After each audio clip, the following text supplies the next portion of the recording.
Hi, I'm Sarah Noble, your host for the Modern Day Intuitive Podcast. For over 25 years, I've been on a spiritual journey, searching, learning, expanding, and growing. I've traveled the world, led by my heart, on a quest to know myself so that I can support others.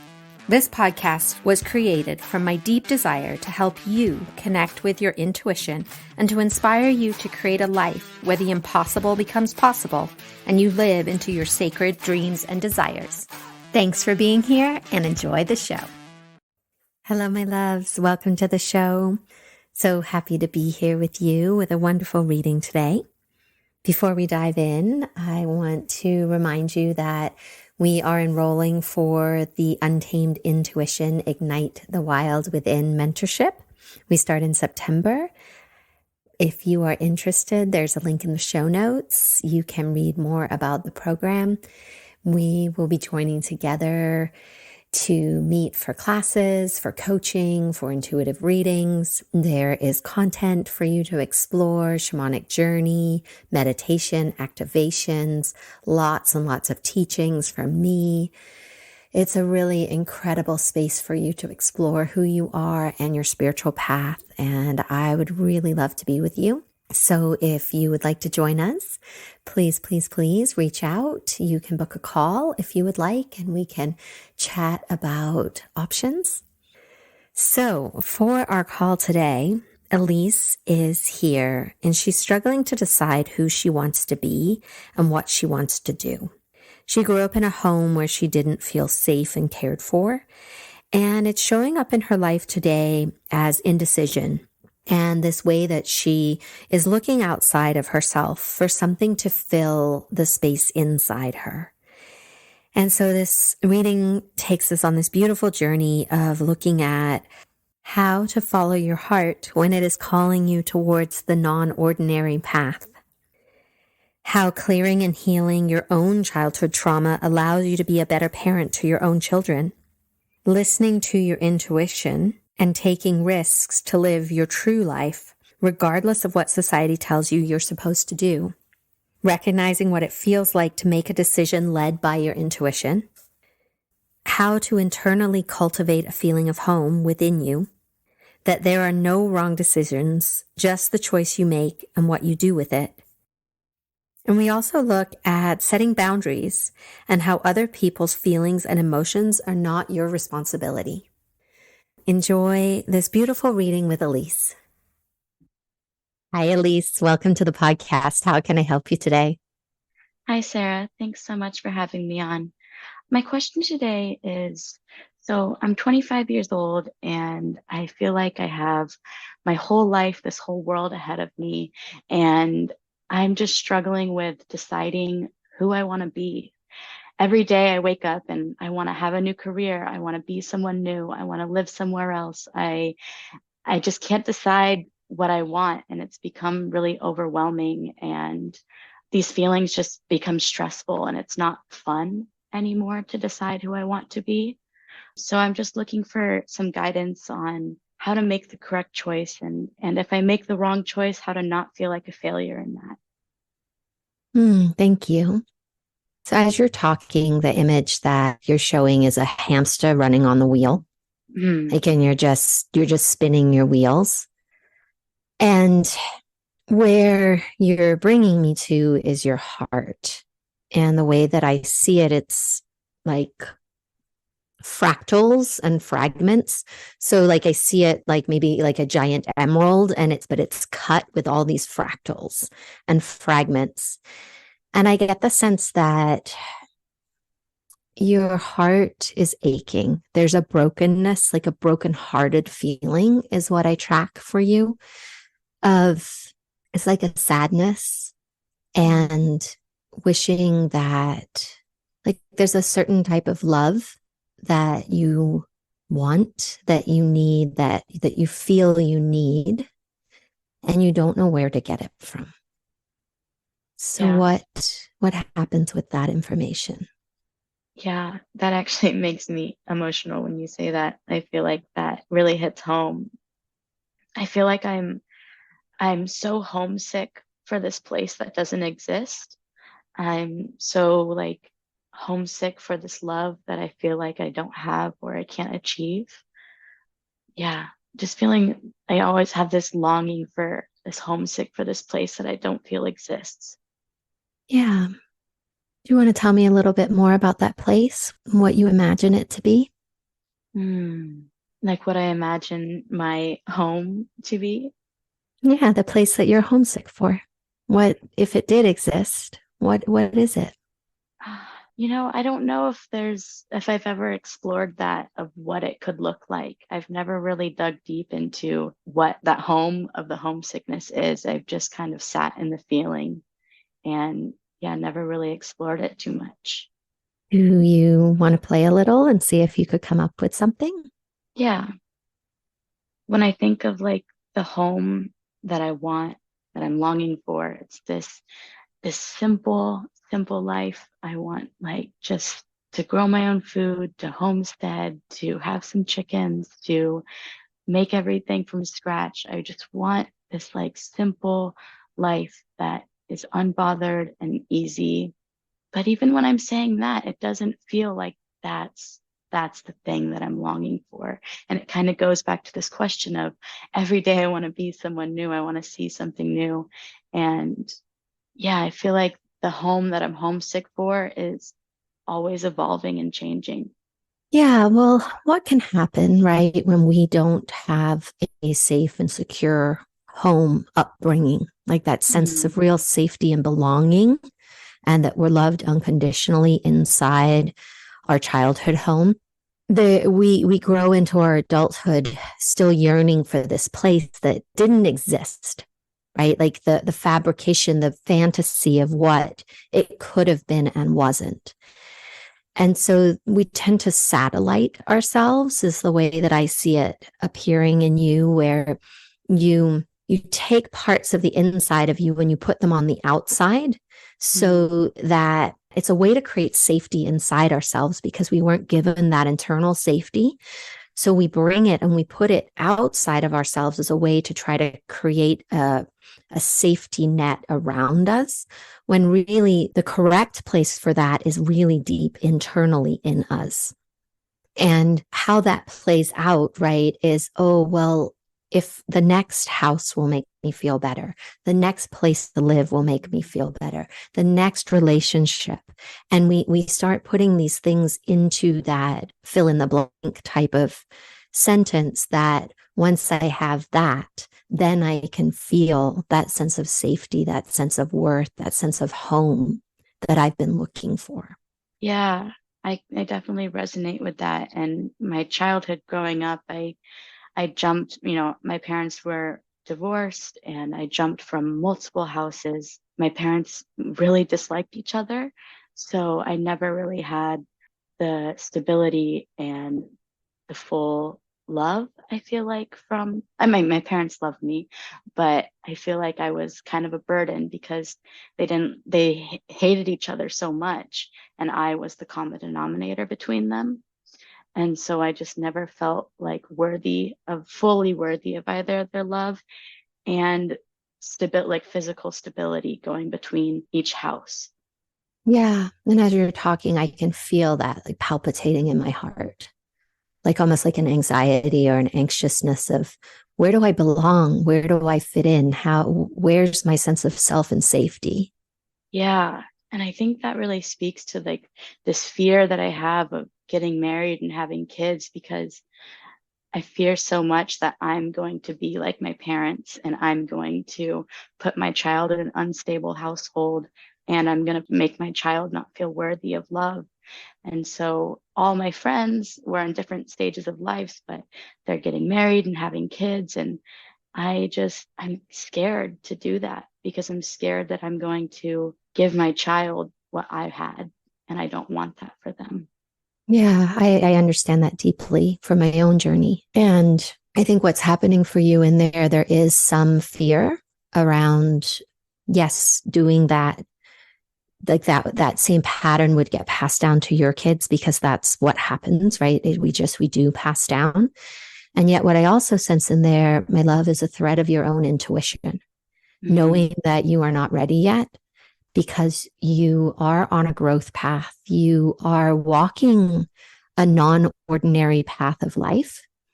That's coming from your soul. Like I see it as this beautiful light that's emanating from inside you and that is saying, yes, it's not time for you yet for that, because this other part of you wants to grow, wants to learn, wants to change the patterns that have been handed down to you, so that when you do choose to have children, you will have them with your own freedom to raise them the way that you choose, not the things that you learned from your parents. There's this space I see that it's like showing itself as a canyon to cross. Mm. And as is in like an adventure, like your life is an adventure. I see you hiking through the canyon, and then I see you in an airplane flying over the canyon. Like it's not an airplane, it's like a little plane kind of thing, like you're on an adventure. And it's this sense of exploration that your soul wants you to really hold on to. Like I'm closing my hands, I'm hugging myself. Like it really wants you to bring it in and acknowledge it, that this is a very wise path that you are choosing. Yes, it doesn't make sense. Yes, it feels scary. You're bumping up against the conditions of society and what's normal or expected of us, right? And you're like, no. And so I do see you as having kids, but I see you as having them later in life in your 30s, when you have explored yourself more, when you have worked through your own childhood trauma and you've been on the journey of understanding yourself more, so that you can then teach your kids and raise your kids differently. Yeah, I love that. That feels really good. And I really resonate with the in needing to adventure, need like it's so important for me to, quote, find myself and go on this self-growth adventure before I, have kids and pass that on to them. But yeah, the societal pressure feels very real, like to need to, get a 9 to 5, buy a house, get married, have kids, and living an unconventional life where I'm traveling and um, finding myself first. It's just been hard going against the grain of society's expectations. And yet you are doing it. Yeah. And it's fun and it feels good and scary and fun and courageous and expanding, but also scary. Mm-hmm.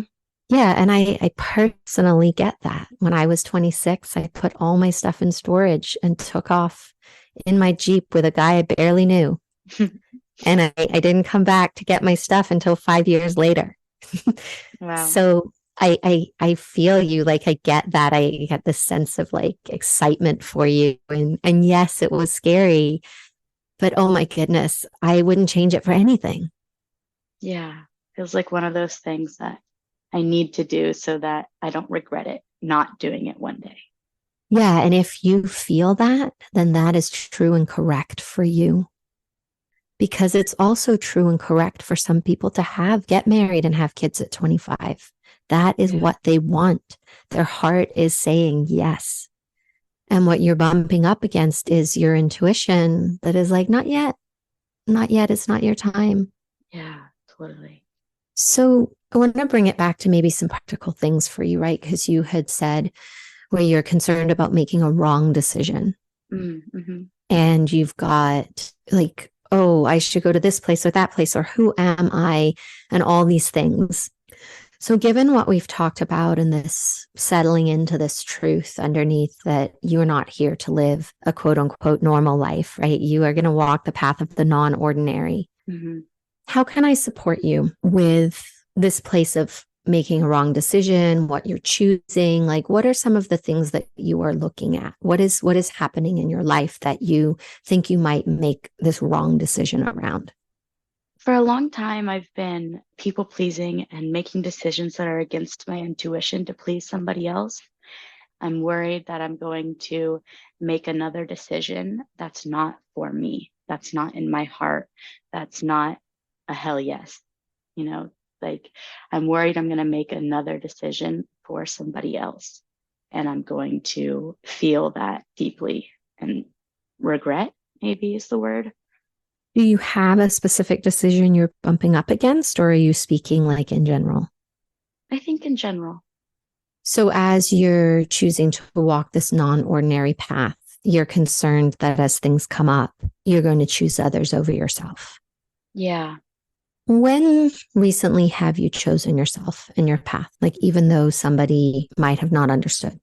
I think it's upcoming, so it hasn't happened yet, but I decided that at the end of my lease in December that I'm going to leave where I'm living. I'm not happy. I feel like I moved here because somebody else asked me to. So I'm deciding, and I've made the decision, and it feels so clear and so right to leave and go do something else. I'm not entirely sure what that something else is, and I'm just going to leave it up to spirit to figure out the details. But I've made the decision to leave where I'm living, and it feels really good and it feels really right. Okay. So, I guess what I want to give you is a way for you to anchor that in so Mm, that you know this feeling that is inside of you. You have faith. You don't know what the whole map looks like yet, but you know that this is what you have to do. How do you experience that in your body? when something feels right, Yeah, like this decision that you've made. it just feels like there's no blocks. Like I don't feel tense when I need to think about it, even though it's going to be hard and there's going to be obstacles. That isn't bothering me. I don't feel tense about the decision. I don't feel stressed about the decision. It just feels calming when I think about it. Yeah. So is this a feeling like as you come up against things moving forward that you want to make a decision around, or can you access this as a guidepost, as a place for you to land? And there might need to be a hard conversation, right? One that Mm, makes your palms sweaty and your tummy's in knots. But this feeling is your beacon. This mm, feeling is the place that you land, this knowing inside you, right? This is your intuition. It says, I don't even know, but I know. Or like, I yeah, don't know why, but I just know. yeah. That's the feeling that I'm having. And it's like I don't know how the details are going to pan out. I don't know what I'm doing or where I'm going. I just know that this is the correct choice that I'm making. Yeah. So I'm offering this place to you as the place to come to when you start to feel concerned about, oh, am I making the wrong decision or the right decision? This feeling, this sense, this place that lives inside you. Mhm. I would even go so far as to bring this back around to where we started when you were homesick for a place that you don't even know exists. I would say this is the place that you're looking for. Mm. Just that feeling that I was talking about where it's so calming and not loud. That's the home. Yeah, like it's the home inside you. Mm, So yeah. often we think it's something outside of us that is going to fill us or change the feeling or give us what we want. But really, it all lives inside you. You cultivate home inside you. So no matter where you are, home is always where you are. Yeah, I love that because I feel like I've been searching for home and all these external, like, moving somewhere new, a different apartment, a new partner. Like I've been searching for home and other things and other people and never really looking inside for home. Yeah. It's like we go on this wild journey, right? Searching the world, searching through different people, through different jobs. And then one day we wake up and we realize, like, oh, I was here all along. Mm, I'm the yeah, one I was searching for. yeah, exactly. So where do you want to go from here?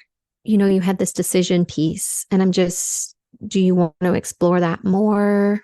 Something else? Like where, how can I support you? Um, I mean, like I was saying, I'm want to move, and that feels like the right decision, but that's not the only decision that I need to make. My life is full of decisions every day. big decisions, little decisions. So just like, how do I make a new decision or change my mind or try something new or be someone new without feeling like the other decision was a failure? So practice is the word that's dropping in. Mm, We set it up inside ourselves as if there's a right and a wrong decision. But in truth, there's only the decision you make. And then how much you give your heart to that decision. Or if it feels like a failure, what did you learn? What will you do differently next time, right? Like that teaching that there really are no failures, there really are no mistakes. There's just what you choose to do with the moment that you have. And you can spend it regretting and giving yourself a hard time, or you can spend it getting curious about, why, I wonder why that happened. What's in this for me? What's the next thing on the journey that I obviously had to make this mistake so that I could learn something new? And it's changing your relationship with your decision making, what you're making it mean about you specifically. yeah. Yeah, I love that a lot. Like not looking at it as a mistake, but as an opportunity to learn, to try again, to try something new and have fun, not as a regret or a mistake. Yeah. And practicing, right? Like we make 25,000 decisions a day, something ridiculously crazy, all the way from the little tiny, nuanced things of, am I having cream in my coffee, all the way up to the big life decisions of, am I going on this trip? Am I moving? Am I leaving somebody? All of those things. And what I've found is that the way you get more adept at making decisions that move you in the direction that you want to go is that you just practice making decisions. And then you just show up for whatever you decided.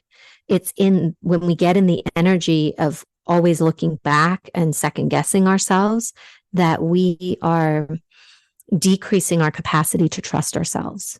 Whereas if you make a decision, and even if everything blows up because of the decision, you still get to sit inside of that mess and say, you know what? I trust myself. I made this decision and I trust that I'm going to be able to walk through whatever happened. Yeah. Yeah, that So feels it's really good. Yeah, it's building that muscle of resiliency and trust inside yourself that no matter what you choose, you've got it. You can handle whatever you're going to walk through because of that decision. And that's the piece, right? We're always going to have to make these decisions.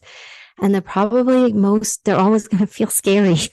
Like, I don't know if that ever goes away. But what does happen is that you get to hold your own hand and trust that whatever you choose, you can handle. Yeah. Yeah. I know I can handle it. Yeah. I know I can. And what you can also handle is other people being hurt. Other people's emotions are not your responsibility. Yeah. That's been a tough practice to learn. Yeah. I get that growing up, with parents arguing and all the things that you've been through. We grow up believing that we're responsible for what other people feel. Yeah, definitely. And so it's really beautiful work to explore that's going to be a place of expansion for you to start setting boundaries and, saying what you mean what you say. Don't say it meanly. I think that's a quote from AA or something. But where you're really working on your own boundaries and your own emotions. Like you're responsible for what you feel, and your choices, your decisions, your life is yours. And if somebody else has a problem with that, well, that's their problem, not yours. Yeah. So what are you taking away from our call today? Oh, to listen to my heart, to find home in my heart, and yeah, just really following myself, whatever my desires, whatever I want, truly feel in my heart is the right decision. And changing my mind isn't a mistake, it's a new path. Beautiful. Yeah. That's a good quote right there. Thank you. Does this feel like an okay place to land today? Yeah, it does. Thank you so much, Sarah. Thank you. Thank you for being here today and making your personal and spiritual growth a priority in your life. To learn more about connecting with your dreams and your intuition so that you can create a life full of possibilities, visit me at www.sarahnoble.com and see how we can create magic together. A big thank you from my heart to yours for making the planet a better place for us all.